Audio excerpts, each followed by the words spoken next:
الحمدللہ والصلاة والسلام علی رسول اللہ۔ قرآن کریم میں ضمیر نحنو کے استعمال کا معنی سوال کیا گیا ہے۔ قرآن کریم کی بہت سی آیات میں لفظ نحنو کیوں استعمال ہوا ہے؟ غیر مسلمین میں سے بہت سے یہ کہتے ہیں کہ یہ عیسیٰ علیہ السلام کی طرف اشارہ ہے۔ الجواب بعون اللہ سبحانہ وتعالی۔ عربی کا اسلوب ہے کہ اگر شخص اپنے آپ کو ضمیر نحنو سے تعبیر کرتا ہے جو کہ بطور تعظیم ہے، اور اپنے آپ کو ضمیر متکلم انا سے جو کہ مفرد پر دلالت کرتی ہے ذکر کرتا ہے، اور غائب کی ضمیر ہوا کے ساتھ بھی ذکر کر سکتا ہے، اور یہ تینوں اسالیب قرآن پاک میں بھی وارد ہیں، اور اللہ تعالیٰ قوم عرب کو ان کی زبان اور لغت میں مخاطب کرتا ہے۔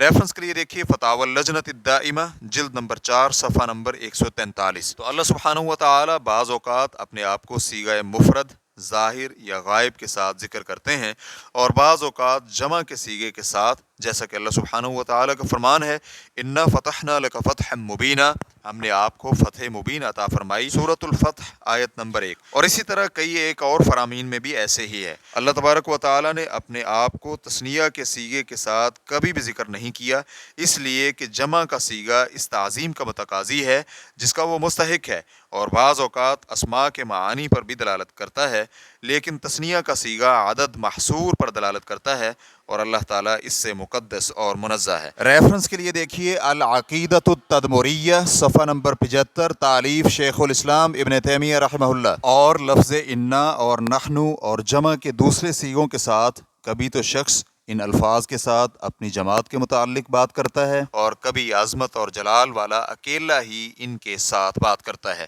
جیسا کہ بعض بادشاہ اور حکمران کوئی فرمان جاری کرتے ہیں تو یہ کہتے ہیں کہ ہم نے یہ فیصلہ کیا ہے وغیرہ، حالانکہ وہ تو صرف ایک ہی شخص ہے، صرف اس نے بطور تعظیم یہ الفاظ استعمال کیے ہیں، تو ہر ایک سے زیادہ تعظیم کا حقدار تو اللہ وحدہ لا شریک ہے۔ تو جب اللہ تبارک و تعالی اپنی کتاب عظیم قرآن مجید میں انا اور نحنو کا لفظ استعمال کرتا ہے تو یہ بطور تعظیم ہے، نہ کہ تعدد۔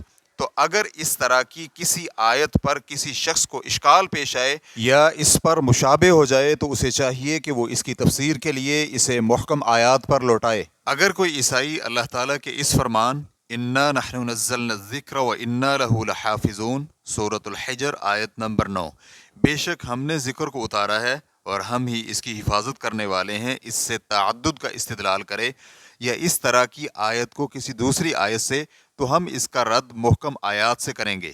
مثلا اللہ سبحانہ و تعالیٰ کا فرمان ہے وَإِلَٰهُكُمْ إِلَٰهٌ وَاحِدٌ لَا إِلَٰهَ إِلَّا هُوَ الرَّحْمَٰنُ الرَّحِيمُ سورۃ البقرہ آیت نمبر 163۔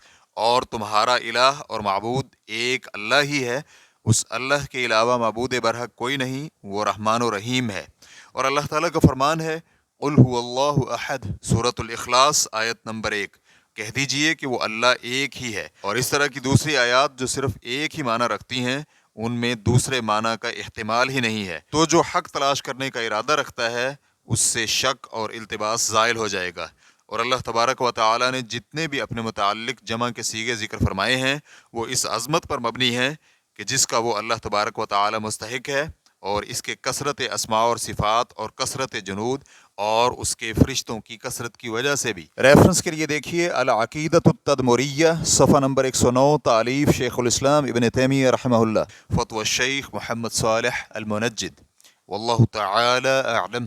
اسلام Q&A ریکارڈنگز مؤسسۃ الشیخ محمد صالح المنجد، المملکۃ العربیۃ السعودیہ، فتویٰ نمبر 606۔ والسلام علیکم ورحمۃ اللہ وبرکاتہ۔